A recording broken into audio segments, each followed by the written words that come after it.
நேயர்கள் அனைவருக்கும் எங்களது அஹானா ஹாஸ்பிட்டல் சார்பாக எனது வாழ்த்துக்களை கூறி நீண்ட நாள் இடைவெளிக்கு பின்பு மீண்டும் உங்களை சந்திப்பதில் மகிழ்ச்சி அடைகிறேன்.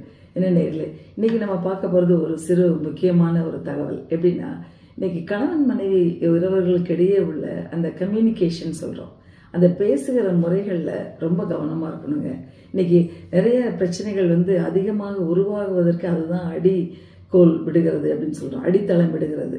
எப்படி அப்படின்னா, பேசுகிறப்பவே நம்ம என்ன டபுள் பைண்ட் கம்யூனிகேஷன் சொல்லுவோம்.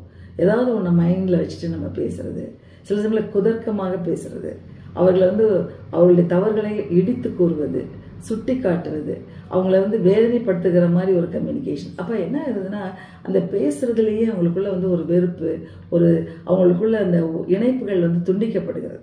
அப்போ பேசுறது எவ்வளோ முக்கியம்னு பாருங்களேன். ஒருத்தர் அழகாக இன்னைக்கு சுகர் கோட்டட், சிலர் சொல்லுவாங்க எனக்கு சுகர் கோட்டட்லாம் பிடிக்காது, நான் வெட்டு ஒன்று துண்டுறேன்னு. அப்படி பேசி என்ன பண்ண போறீங்க? அந்த உறவுகள் உங்கள் கணவர்கிட்ட தோற்பதோ உங்கள் மனைவிகிட்ட தோற்பதோ நீங்கள் வாழ்க்கையில் ஜெயிக்கிறீங்கன்னு நினச்சிக்கோங்க.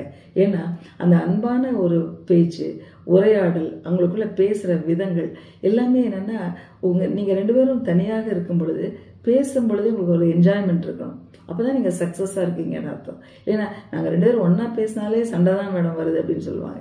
இல்லை, ஏன்னா நீங்கள் பேசும் பொழுது அதை ஒரு என்ஜாய் பண்ணி, எப்போ எனக்கு நேரம் கிடைக்கும் மனைவியிட்ட பேசுறதுக்கு, எப்போ என்னுடைய கணவரோடு நான் பேசுறது, அந்த எண்ணங்களை நீங்கள் ஊக்குவித்தாலே நிச்சயமாக ஒரு சக்ஸஸான ஒரு இல்லற வாழ்க்கை நமக்கு கிடைக்குங்க.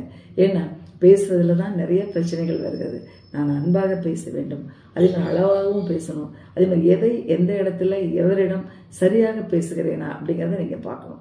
அப்படி பார்த்தோம்னா நிச்சயமாக அந்த கணவன் மனைவி உறவில் அந்த ஒரு ஒரு தவறுகளை சுட்டி காட்டுறது, எப்போ பார்த்தாலும் ஒரு சர்க்காஸ்டிக்காக ஒரு கமெண்ட் அடிக்கிறது, ஒரு தேவையற்ற வார்த்தைகளை பேசுறது, அப்போ ஒரு கடினமான வார்த்தைகளை உபயோகிக்கிறது, இதெல்லாம் நீங்கள் தவிர்த்து பாருங்களேன். ஒரு பாசிட்டிவாக பேசி பாருங்கள்.